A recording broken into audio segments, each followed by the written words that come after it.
6월 10일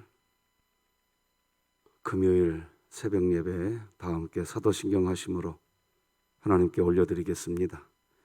전능하사 천지를 만드신 하나님 아버지를 내가 믿사오며 그 외아들 우리 주 예수 그리스도를 믿사오니 이는 성령으로 잉태하사 동정녀 마리아에게 나시고 본디오 빌라도에게 고난을 받으사 십자가에 못 박혀 죽으시고 장사한 지 사흘 만에 죽은 자 가운데서 다시 살아나시며 하늘에 오르사 전능하신 하나님 우편에 앉아 계시다가 저리로서 산자와 죽은 자를 심판하러 오시리라.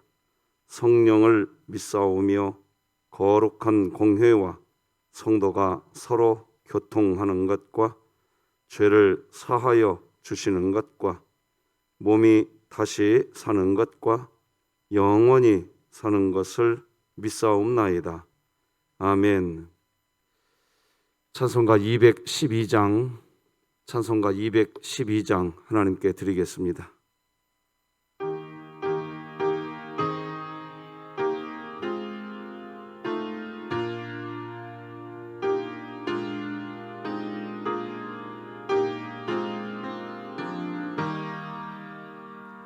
겸손히 주를 섬길 때 괴로운 일이 많으나 그 주여 내게 힘 주사 잘 감당하게 하소서. 인자한 말을 가지고 사람을 감화시키며 갈 길을 잃은 무리를 잘 인도하게 하소서.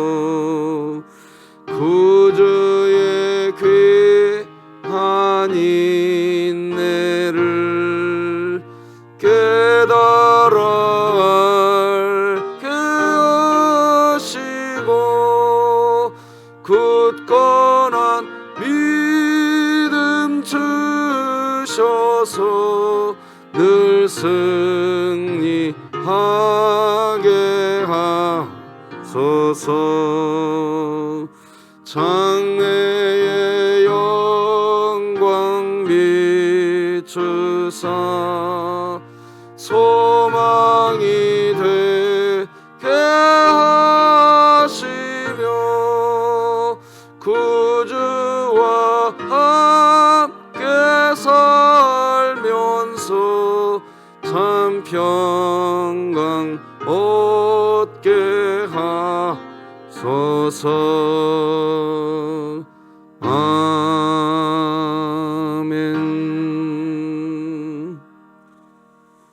진흥교회 주간기도표 6월 10일 금요일 기도 제목 하나님께 함께 기도하시겠습니다. 교회를 위해 기도드립니다. 진흥교회 환우들을 치유해 주소서.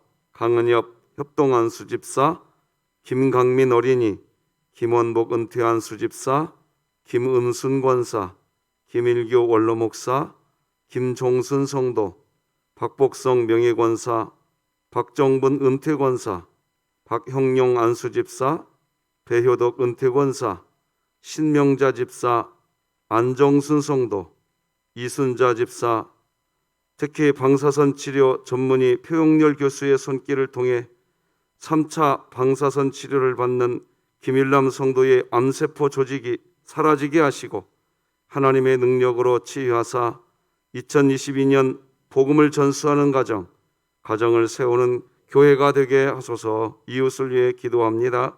진흥교회 가정들마다 집 주변 이웃에게 복음을 전할 수 있는 상황과 시간을 허락하여 주사 하나님의 복음이 무엇인지 하나님이 주시는 참된 평안과 안식이 무엇인지 이웃에게 전하게 하소서. 북한을 위해 기도드립니다. 북한을 향한 하나님의 끝없는 사랑과 관심, 하나님의 진심 어린 마음을 북한의 위정자들과 북한 전역에 살고 있는 북한 주민들이 알게 되므로 하나님을 영접하게 하시고 진흥교회가 입양하여 섬기기 원하는 평안남도 강동군에 속히 하나님의 은혜가 임하게 하소서. 자녀를 위해 기도드립니다. 오늘날 청년들 변화에 맞추어 교회마다 힘을 모아 청년부라는 특수성을 가지고 사역을 감당해 나갈 때에 힘을 주시고 지혜를 허락하여 주사 하나님 나라를 세워가는 일에 최선을 다하게 하소서. 국가와 열방을 위해 기도드립니다. 교과서 진화론 개정 추진위가 출판한 생명과학 교과서를 통해 학교에서 교육받는 자녀들이 잘못된 진화론의 허구성을 버리고 성경적 가치관을 가지고 살아가게 하소서. 선교와 전도를 위해 기도드립니다. 진흥교회가 후원하는 피스메이커 상담소가 예수님의 마음을 가지고 상담사에게 임하게 하시고 내담자 중심의 하나님의 사랑과 치료하심 그리고 평안을 누리게 하소서. 이 모든 것 주 예수 그리스도의 이름으로 기도드립니다. 아멘. 오늘 함께 나눌 하나님 말씀은 구약성경 사무엘상 20장 24절에서 마지막 42절까지 말씀, 저와 여러분이 한 절씩 교독하시겠습니다. 사무엘상 20장 24절에서 마지막 절까지 교독하십니다. 하나님의 말씀입니다. 다윗이 들에 숨으니라. 초하루가 되매 왕이 앉아 음식을 먹을 때에 왕은 평시와 같이 벽 곁 자기 자리에 앉아 있고 요나단은 서 있고 아브넬은 사울 곁에 앉아 있고 다윗의 자리는 비었더라. 그러나 그 날에는 사울이 아무 말도 하지 아니하였으니 이는 생각하기를 그에게 무슨 사고가 있어서 부정한가 보다 정령이 부정한가 보다 하였음이더니 이튿날 곧 그 달의 둘째 날에도 다윗의 자리가 여전히 비어 있으므로 사울이 그의 아들 요나단에게 묻되 이새의 아들이 어찌하여 어제와 오늘 식사에 나오지 아니하느냐 하니 요나단이 사울에게 대답하되 다윗이 내게 베들레헴으로 가기를 간청하여 이르되 원하건대 나에게 가게 하라. 우리 가족이 그 성읍에서 제사할 일이 있으므로 나의 형이 내게 오기를 명령하였으니 내가 내게 사랑을 받거든 내가 가서 내 형들을 보게 하라 하였으므로 그가 왕의 식사 자리에 오지 아니하였나이다 하니 사울이 요나단에게 화를 내며 그에게 이르되 패역 무도한 계집의 소생아 네가 이새의 아들을 택한 것이 내 수치와 내 어미의 벌거벗은 수치됨을 내가 어찌 알지 못하랴. 이새의 아들이 땅에 사는 동안은 너와 내 나라가 든든히 서지 못하리라. 그런즉 이제 사람을 보내어 그를 내게로 끌어오라. 그는 죽어야 할 자이니라 한지라. 요나단이 그의 아버지 사울에게 대답하여 이르되 그가 죽을 일이 무엇이니까? 무엇을 행하였나이까? 사울이 요나단에게 단창을 던져 죽이려 한지라. 요나단이 그의 아버지가 다윗을 죽이기로 결심한 줄 알고 심히 노하여 식탁에서 떠나고 그 달의 둘째 날에는 먹지 아니하였으니 이는 그의 아버지가 다윗을 욕되게 하였으므로 다윗을 위하여 슬퍼함이었더라. 아침에 요나단이 작은 아이를 데리고 다윗과 정한 시간에 들러 나가서 아이에게 이르되 달려가서 내가 쏘는 화살을 찾으라 하고 아이가 달려갈 때에 요나단이 화살을 그의 위로 지나치게 쏘니라. 아이가 요나단이 쏜 화살 있는 곳에 이를 즈음에 요나단이 아이 뒤에서 외쳐 이르되 화살이 내 왼쪽에 있지 아니하냐 하고 요나단이 아이 뒤에서 또 외치매 지체 말고 빨리 다름질하라 하며 요나단의 아이가 화살을 주워 가지고 주인에게로 돌아왔으나 그 아이는 아무것도 알지 못하고 요나단과 다윗만 그 일을 알았더라. 요나단이 그의 무기를 아이에게 주며 이르되 이것을 가지고 성읍으로 가라 하니 아이가 가매 다윗이 곧 바위 남쪽에서 일어나서 땅에 엎드려 3번 절한 후에 서로 입맞추고 같이 울되 다윗이 더욱 심하더니 함께 있겠습니다. 요나단이 다윗에게 이르되 평안히 가라.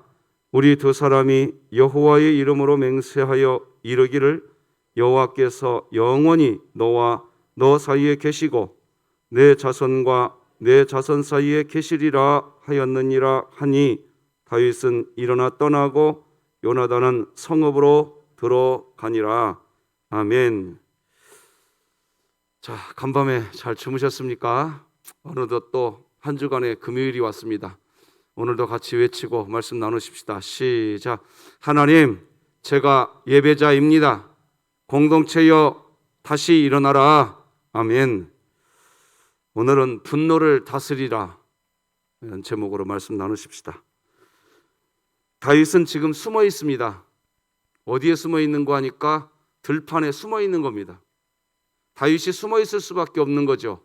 사울이 죽이려고 하니까. 그러다가 초하루가 된 어느 날 왕궁의 식사 자리가 열렸습니다. 그게 오늘 본문 24, 25절입니다. 다윗이 들에 숨으니라. 초하루가 되매 왕이 앉아 음식을 먹을 때에 왕은 평시와 같이 벽 곁 자기 자리에 앉아 있고 요나단은 서 있고 아브넬은 사울 곁에 앉아 있고 다윗의 자리는 비었더라. 제가 밑줄도 긋고 노란색, 파란색으로 좀 표시를 해드려 봤는데 한번 보시면서 한번 경청하시면 좋을 것 같습니다. 자, 여기 24, 25절을 보면 초하루에 음식을 먹는 장면이 성경에 기록되면서 어떻게 되어 있느냐? 사울 왕은 앉아 있고 요나단은 서 있고 아브넬은 사울 곁에 또 앉아 있고 이런 표현이 여기에 나옵니다. 그리고 평시와 같이라는 표현이 나옵니다. 그러니까 평상시 아무 일도 없었던 때와 같이 똑같은 풍경의 식사 자리가 열렸습니다. 그것을 성경은 좀 꼬집으려고 하고 있는 것 같아요.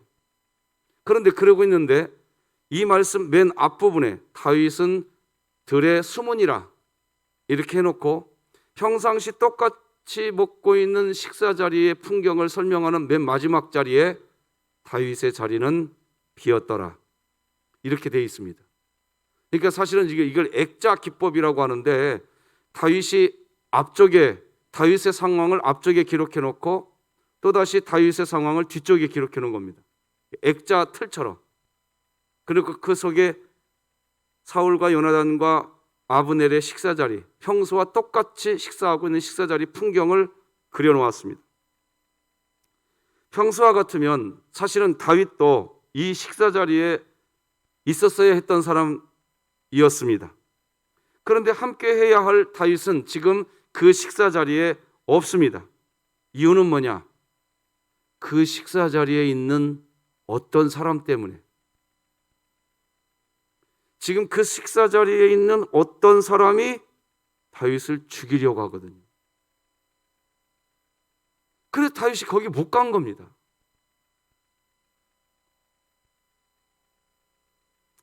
늘 함께 해야 할 사람, 당연히 그 자리에 있어야 할 사람이 그 자리에 있지 않을 뿐 아니라 숨어야 하는 상황입니다.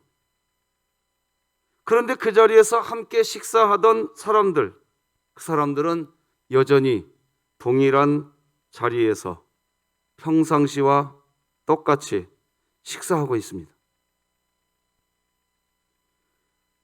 그렇게 식사하고 있는 사람들 중에 어떤 한 사람 때문에 다윗은 숨어 있어야 되는데 말입니다. 저는 오늘 이런 본문이 참 마음이 아픕니다. 당연히 함께 해야 할 사람, 당연히 그 자리에 앉아 있어야 할 사람인데 그 자리에 있는 어떤 사람, 더 힘이 세고 더 권력이 많고 더 많은 사람들을 거느리고 있는 어떤 사람, 사울이죠. 그 사람에 의해서 누군가 한 사람은 평상시와 똑같은 자리에 있어야 할 그 사람이 그 자리에 없다 말입니다. 지금 숨어 있어야 됩니다. 이런 일이 우리들 사이에는 없기를 바랍니다. 가슴 아픈 일입니다. 자, 그리고 그런 상황, 다윗이 식사 자리에 오지 못하게 되는 이유 모를까요? 여러분, 우리가 지금 사무엘상 20장 말씀을 지금 나누고 있는데 사무엘상 바로 그 앞장 19장 10절 11절에 어떤 일이 있었습니까? 이런 일이 있었어요. 사울이 단창으로 다윗을 벽에 박으려 하였으나 그는 사울의 앞을 피하고 사울의 창은 벽에 박힌지라. 다윗이 그 밤에 도피하매 사울이 전령들을 다윗의 집에 보내어 그를 지키다가 아침에 그를 죽이게 하려 한지라. 저는요, 여러분 이 표현을 보면 사울이 창을 가지고 다윗을 죽이려고 하는데 다윗이 피했대요. 그런데 그 창이 벽에 박혔대요. 여러분, 아무리 옛날이지만 그래도 왕이 사는 왕궁입니다. 흙벽돌로 지었을까요, 이 왕궁을? 아니에요. 적어도 돌로 지었을 겁니다. 금덩어리는 아니더라 할지라도. 아니, 사울이 얼마나 세게 창을 다윗을 죽이겠다는 작정을 하고 쳤으면 이 창이 벽에 박히냐 말입니다. 그 일을 누가 했느냐? 사울 왕이 했습니다. 그리고 11절 보면 사울이 전령들을 다윗의 집에 보내어 그를 지키다가 아침에 그를 뭐 하려고 한다고요? 죽이게 하려 한지라. 이게 방금 전에 있었던 일이라고요, 이게. 자, 이런 일이 있어서 식사 자리에 못 온 겁니다. 도망갔죠. 사실은 숨어 있는 겁니다. 그런 일이 있어서 식사 자리에 못 왔는데 사울이 뻔히 알고 있는 거 아니에요, 지금? 그죠? 자기가 이렇게까지 죽이려고 했단 말이에요, 다윗을. 자, 그런데 26절 한번 읽어볼까요? 시작. 그러나 그 날에는 사울이 아무 말도 하지 아니하였으니 이는 생각하기를 그에게 무슨 사고가 있어서 부정한가 보다, 정령이 부정한가 보다 하였음이더니. 제가 밑줄을 좀 그어드려 봤어요. 다윗이 식사 자리에 오지 않고 있는데 다윗이 식사 자리에 오지 않고 있는 이유가 무슨 부정한 일이 있는가? 사울이 그렇게 생각하고 있다는 겁니다. 구약시대 때에 말이죠, 동물의 사체를 만진다든가 사람의 시신을 접촉한다든가 하는 사람은 정결법에 의해서 부정하게 여겼습니다. 여러분들도 아시는 내용일 거라 저는 그렇게 봅니다. 정결법이 있었습니다. 다시 말하지만 정결법은 동물의 사체 또는 사람의 시신 등 부정한 것을 만지면 그것을 만진 그 사람도 부정하며 그 부정한 사람을 또 만나고 만진 또 다른 사람도 부정하게 되는 게 정결법이었습니다. 자, 물론 당시에 그런 정결법이 있으니까 다윗이 무슨 부정한 것을 만지게 되어서 그래서 그 식사 자리에 오지 않았다고 여길 수 있습니다. 하지만 말이죠, 방금 여러분들에게 제가 읽어드린 사무엘상 19장의 말씀, 사울이 어떻게 했냐고요? 다윗에게 어떤 행동을 했냐 이거죠. 자신이 한 행동은 하나도 생각하지 않고 다윗이 무슨 정결법 문제 때문에 식사 자리에 오지 않은 것처럼 그렇게 진짜로 그렇게 생각하고 있단 말입니다. 사울이 지금 자기가 내뱉은 말, 자기가 한 행동은 까마득히 잊어버리고 왕의 식사 예법, 왕궁의 식사 예법을 어기고 그 자리에 나타나지 않은 다윗을 무슨 정결법 문제로 오지 않은 것으로 여기고 있단 말입니다. 오늘 본문이 지금 그 얘기하고 있는 겁니다. 그래도 여기까지는 좋습니다.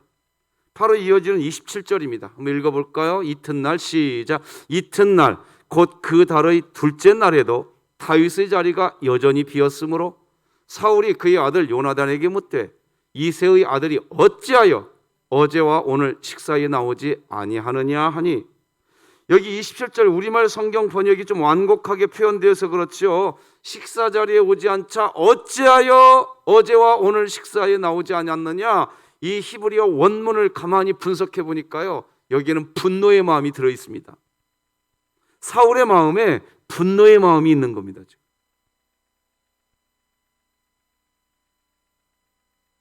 저는 이 부분도 참 마음이 아픕니다.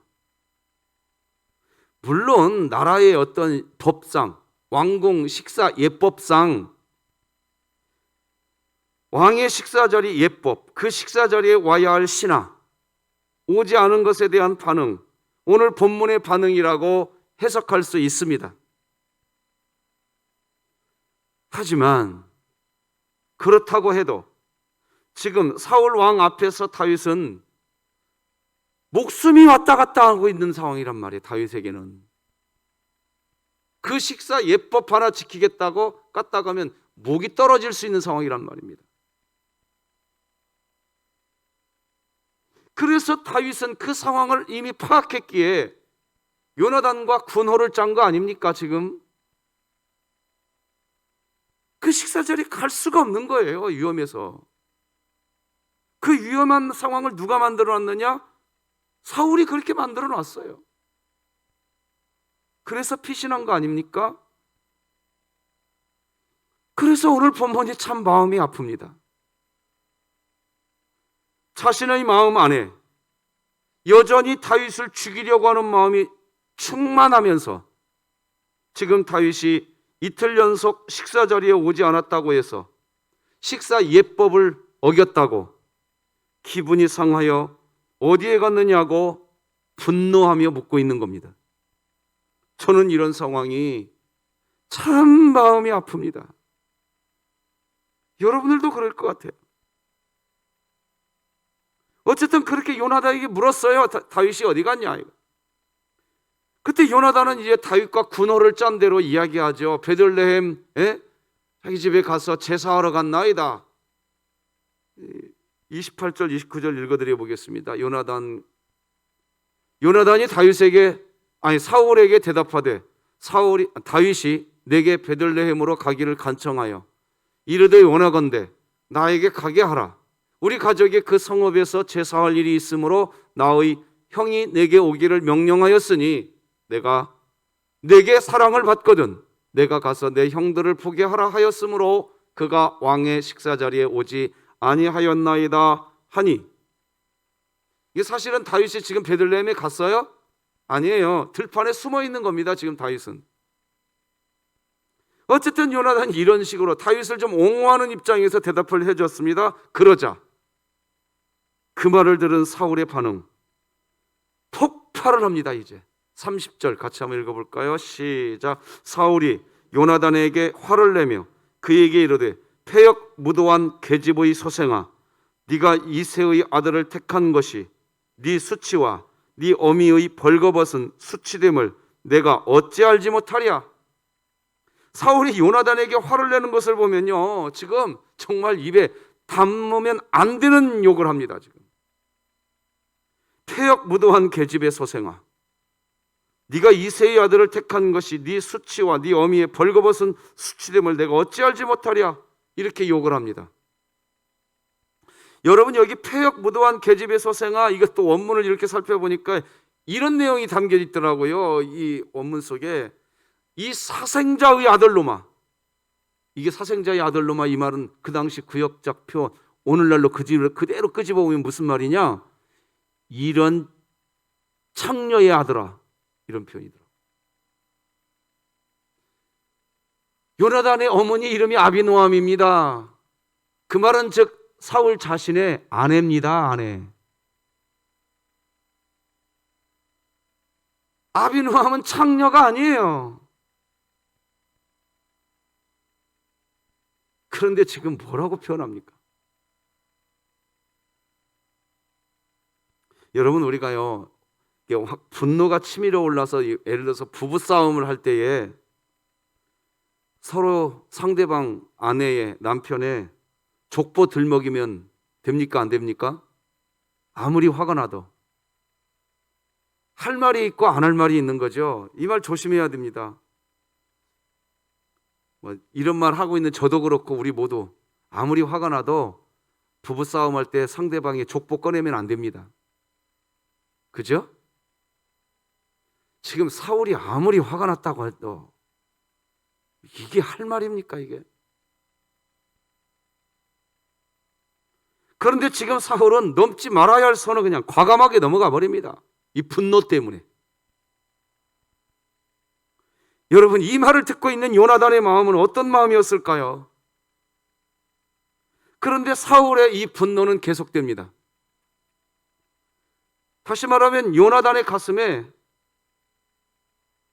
사울은 분명히 요나단의 아버지이면서 자신의 아들 가슴에 계속해서 비수를 꽂습니다. 31절 읽어드리겠습니다. 이새의 아들이 땅에 사는 동안은 너와 네 나라가 든든히 서지 못하리라. 그런즉 이제 사람을 보내어 그를 내게로 끌어오라. 그는 죽어야 할 자이니라 한지라. 이 사울의 분노를 보면요, 이 분노가 지금 사울 자기 자신의 이 입을 다스리지 못하고 있다는 것이 보입니다. 분노가 입을 통해서 폭발한다는 것입니다. 그래서 입을 다스리는 게 너무나 중요한 일입니다. 분노가 입을 통해서 나오는데 쏟아내면 안 되는 말이 막 쏟아집니다, 지금. 그런데 이때 요나단이 여전히 다윗을 위하여 한마디 합니다. 자, 그러자 어떤 일이 발생하나요? 한번 읽어드려 볼게요. 32절에서 34절까지 한번 잘 봐보세요. 요나단이 그의 아버지 사울에게 대답하여 이르되 그가 죽을 일이 무엇이니까? 무엇을 행하였나이까? 사울이 요나단에게 단창을 던져 죽이려 한지라. 이게 사울이 전문가인가 봐요, 창 던지는 게. 요나단이 그의 아버지가 다윗을 죽이기로 결심한 줄 알고 심히 노하여 식탁에서 떠나고 그 달의 둘째 달에는 먹지 아니하였으니 이는 그의 아버지가 다윗을 욕되게 하였으므로 다윗을 위하여 슬퍼함이었더라. 사울은 창 던지는 선수였나 봐요. 다윗이 됐든 자기 아들이 됐든 그냥 창을 던져버립니다, 그냥. 여러분, 평소에 입을 닫고 사는 사람과 입을 열고 사는 사람, 누가 많은 후회를 하게 될까요? 입 열고 사는 사람이 많은 후회를 하게 됩니다. 그런 의미에서 저 같은 사람, 사실은 단상에 서서 이렇게 새벽부터 1시간 내 떠들어야 되는 저 같은 사람이 제일로 후회를 많이 하는 사람일 수 있을 것 같습니다. 먼저 말을 꺼낸 사람이 후회합니다. 먼저 화를 낸 사람이 후회합니다. 먼저 화를 내지만 후회한다. 그것도 사실은 또 대단한 것 같습니다. 그런데 말입니다. 그렇게 화를 벼락같이 불같이 화를 내놓고 자기 자신은 뒤끝이 없는 사람이라고 자기를 옹호하는 사람이 있습니다. 분노를 쏟아부어서 상대방에게 상처란 상처를 다 주고 난 뒤에 뭐라고 말하느냐? 나는 뒤끝이 없어. 그렇게 이야기합니다. 그 말을 들은 그 상대방은 평생 그 비수같이 가슴에 꽂힌 그 말을 가슴에 안고 살아갈 터인데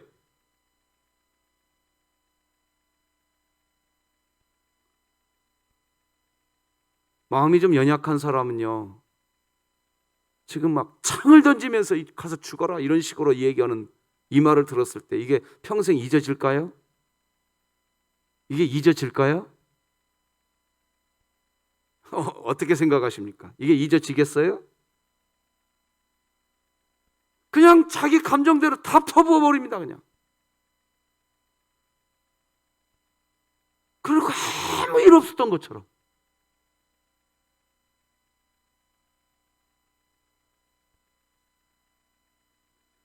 본인은 그렇게 분노를 쏟아놓고 말이죠, 자기는 뒤끝이 없대. 여러분, 이렇게 감정이 폭발하고 나면 이런 사태가 수습이 될까요? 어렵습니다. 종이 한 장도요, 막 구겨놓고 다시 펴려고 하면요, 펴지기가 어렵습니다. 종이 한 장도. 종이 한 장도 한번 구기고 난 뒤에 다시 원래 모습으로 돌려놓기가 쉽지 않습니다. 그렇게 여러분, 분노를 다스릴 수 있으시기를 주님의 이름으로 축복합니다. 분노 다스릴 수 있으셔야 돼요. 자기 감정이 그렇다고 막 자기 하고 싶은 말을 다 쏟아부어 버려요. 상황과 때를 가리지 않고. 그래놓고 난 뒤끝이 없어? 또 혼자 평안하대. 난 뒤끝 없는데 왜 그런 소리 하고 다녀 지금? 야, 이거 사람 정말 환장합니다. 정말.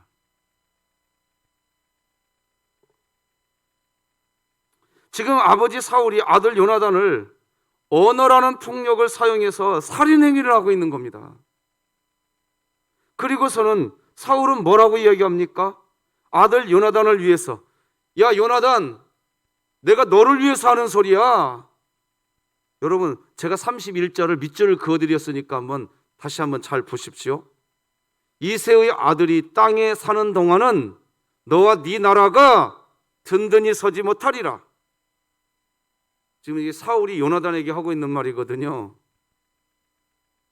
마치 이새의 아들 다윗이 살아있으면 요나단, 네가 힘들어. 나 너 위해서 하는 거야 지금. 이 말입니다. 이게 지금 나 교회 위해서 하는 소리야 지금 이 소리가. 나 하나님의 영광을 위해서 하는 소리야 이 소리가. 여러분, 그 말입니다. 지금 이게 다윗이 살아있는 한 요나단 너 똑바로 들어. 네가 왕이 되었을 때 너 괴로워져. 이게 본심인가요? 자기 포장이지요. 사울은 지금 자기 분노를 못 이기고 있는 건데 자기를 포장하고 있는 겁니다. 그러니까 지금 분노하는 사람에게 나타나는 특징이 이 31절에 고스란히 드러나 있어요. 내 편, 네 편.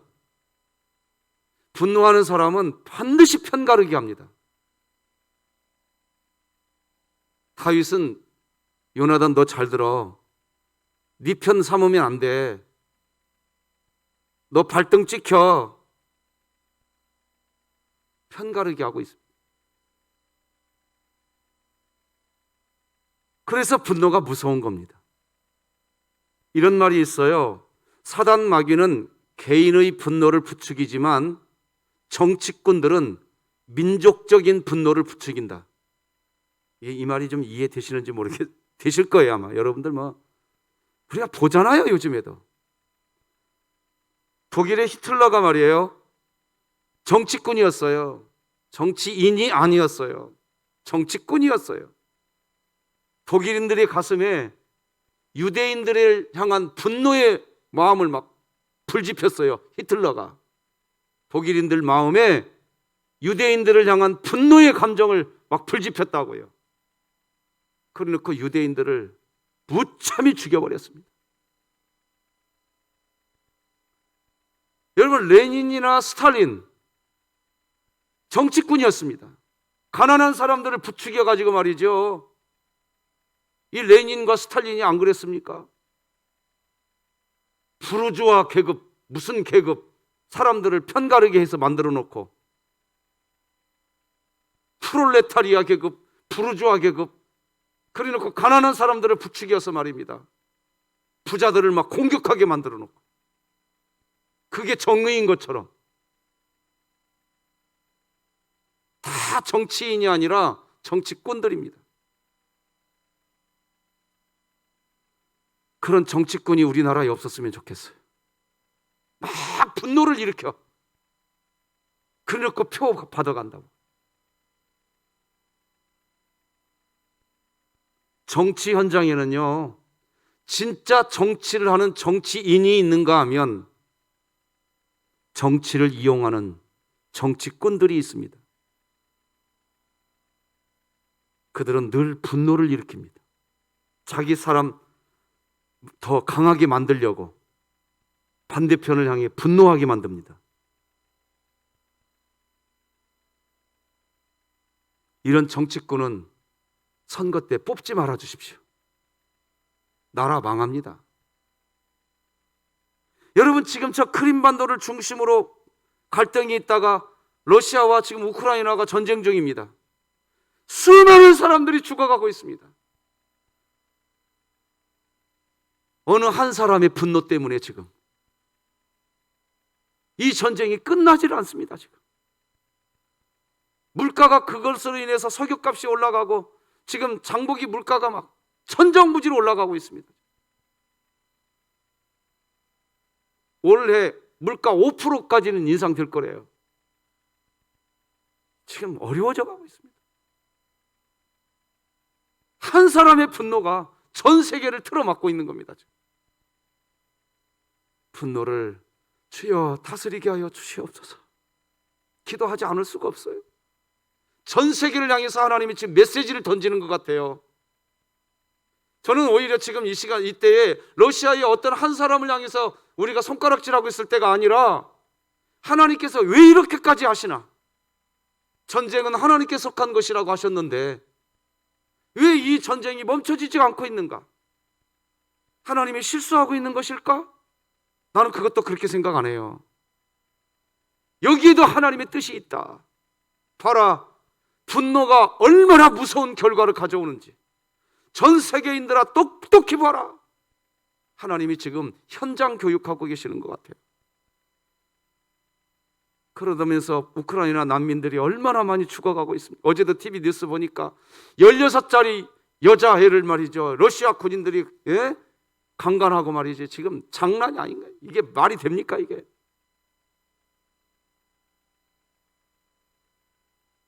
우리 교회 돌아오는 주일날 우크라이나 난민 돕기 헌금 좀 부탁드렸습니다. 100% 10원 한 정도 다른 데로 들어가지 않는 정확한 루트에 맡겨서 우크라이나 난민들을 도와주고 싶습니다.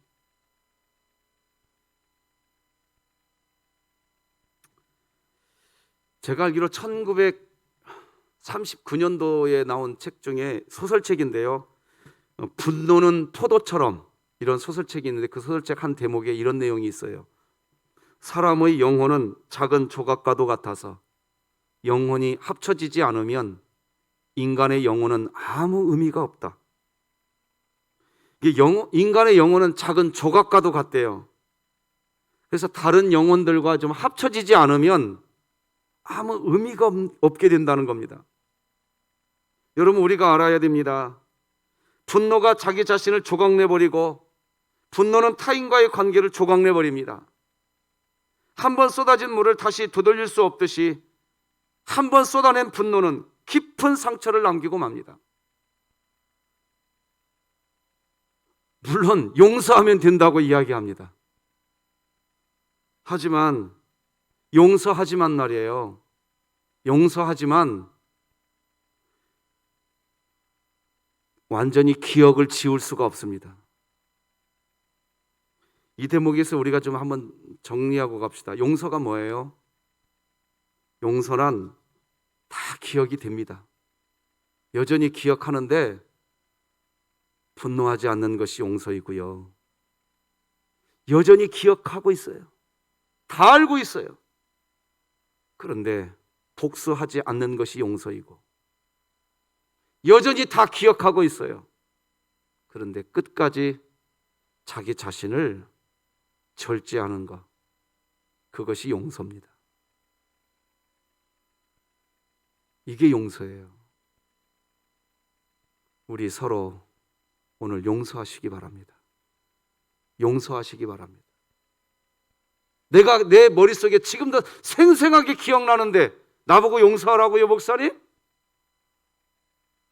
그분은 아직도 용서가 뭔지도 모르고 좀 세상을 좀 더 넓게 봐야 돼요. 용서란요, 여전히 생생하게 기억난다니까요. 기억나요. 어떻게 이걸 잊어요? 아니, 아버지가 아들 요나단에게 지금 창을 던졌단 말입니다. 요나단이 이게 잊어질까요? 잊어지지 않아요. 그런데 어떻게 이런 용서할 수 있냐고요? 그래서 우리 교회가 외치잖아요. 나는 날마다 죽노라. 나는 날마다 죽노라. 나는 날마다 죽노라. 한번 따라서 해봅시다. 나는 날마다 죽노라. 왜 이걸 외쳐야 됩니까? 이걸 외쳐야 되는 이유가 뭡니까? 예수님 따라가기 위해서 그러는 겁니다. 내 감정이라고요? 나 잊어지지 않는다고요? 예수님 못 따라갑니다. 절대로 못 따라가요. 그래, 예수님도 대놓고 이야기했어요. 네가 나 따라오려거든 너 네 자신 부인 되어야 된다. 못 따라온다 너.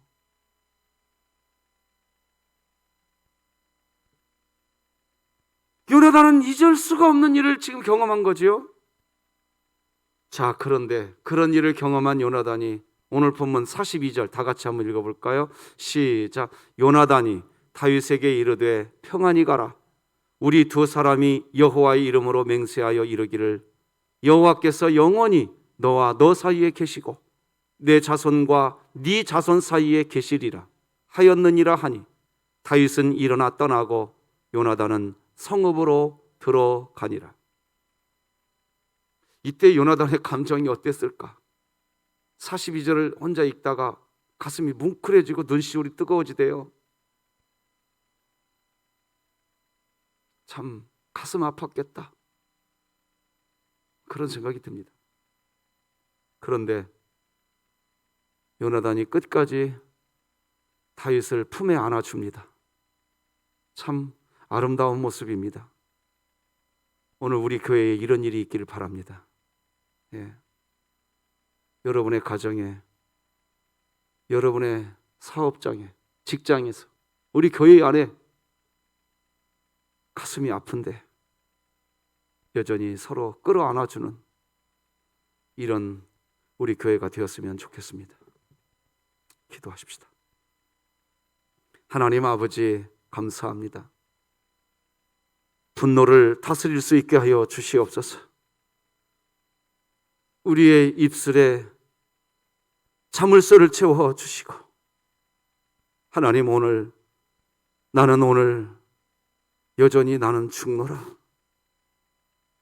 나는 십자가에 못 박혀 죽었고 내 안에 사는 이 예수 그리스도라. 이 믿음이 선포되게 하여 주시옵소서. 선포되게 하여 주시옵소서. 김일남 성도님 3차 방사선 치료 지켜주시고, 김종선 성도님 삶의 언저리의 끝자리에서 끝까지 하나님 의지하게 하여 주시고, 박형영 집사님, 김원복 집사님, 우리 안정선 성도님, 우리가 기도하는 많은 연약한 분들, 그리고 이제 새롭게 세워진 모든 구역장님들과 부구역장님들, 우리 진흥교회의 모든 교우들을 우리 하나님 오늘도 목자가 되어 주시옵소서. 지켜 주시옵소서. 저 우크라이나 땅의 전쟁이 이제 멈춰지게 하여 주시옵소서. 이 땅을 불쌍히 여겨 주시옵소서. 오늘 우리들 삶의 현장 곳곳에서 내 유익이 우선이 아니라 하나님의 영광이 우선되게 하여 주시옵소서. 그렇게 살게 하여 주시옵소서. 예수님의 이름으로 기도드립니다. 아멘. 하늘에 계신 우리 아버지여, 이름이 거룩히 여김을 받으시오며 나라가 임하시오며 뜻이 하늘에서 이루어진 것 같이 땅에서도 이루어지이다. 오늘 우리에게 일용할 양식을 주시옵고 우리가 우리에게 죄 지은 자를 사하여 준 것 같이 우리 죄를 사하여 주시옵고 우리를 시험에 들게 하지 마시옵고 다만 악에서 구하시옵소서. 나라와 권세와 영광이 아버지께 영원히 있사옵나이다. 아멘.